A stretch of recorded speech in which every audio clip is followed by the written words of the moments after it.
So, for my presentation, I will be doing Edgar Allan Poe's For Annie. My thesis for this is today we will be analyzing For Annie, a poem written by Edgar Allan Poe through the psychoanalytic lens. Using this work as an example, we can see the unconscious mind of Poe through his conscious words.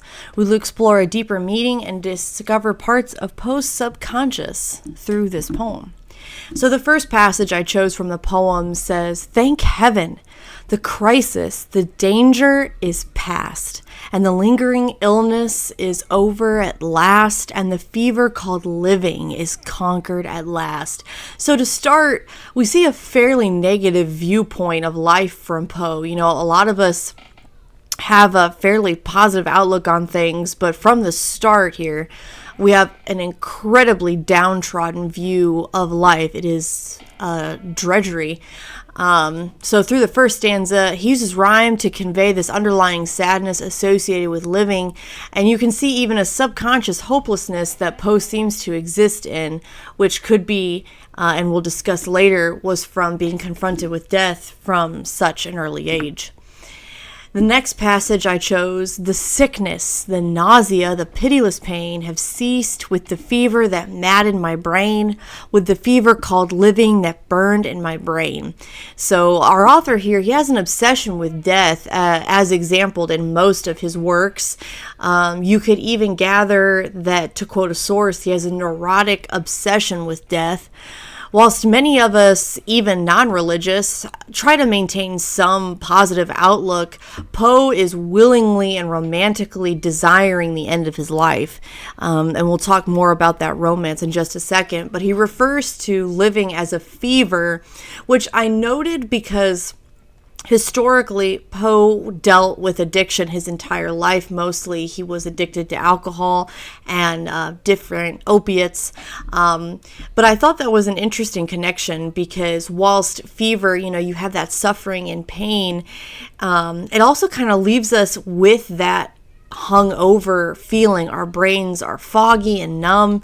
And so I thought that was an interesting connection he made there.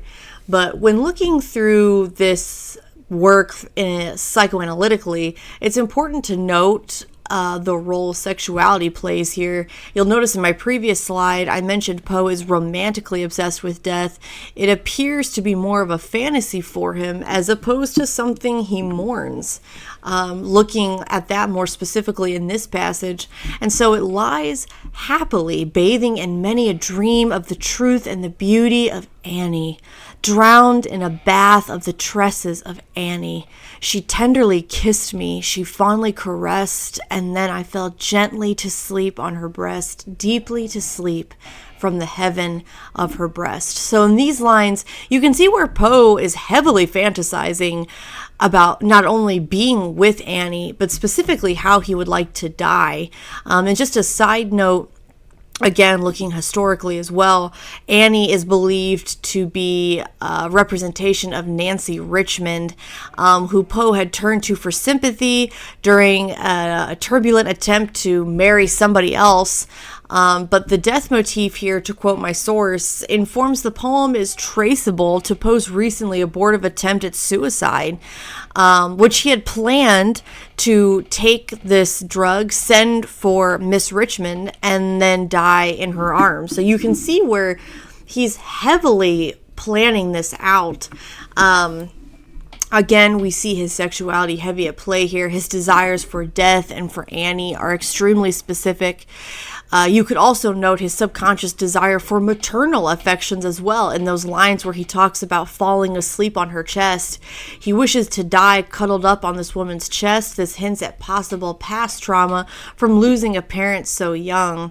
The mother died in abject want in Richmond. Again, talking about his mom who died very early on in his life, unfortunately, when he was only 2 years old. So to summarize, This poem is a clear formulation of Poe's subconscious infantile desire to not only be loved, but to be nurtured in his final hours of life. You can see where his initial dealings with death and heartbreak seem to have manifested into this really strange connection he has with love and death. His fantasy is a perfect death. He wants to die being fulfilled both in a lover's sense, talking again about that sexuality, but also in a motherly sense. So, referring back to that subconscious layer, you can just see an underlying dissatisfaction. And so Poe kind of views death as the ultimate satisfaction. So the satisfaction of ending his life, but also wrapped up in that his sexual satisfaction and his desire for satisfaction in a maternal sense and not feeling loved enough, essentially.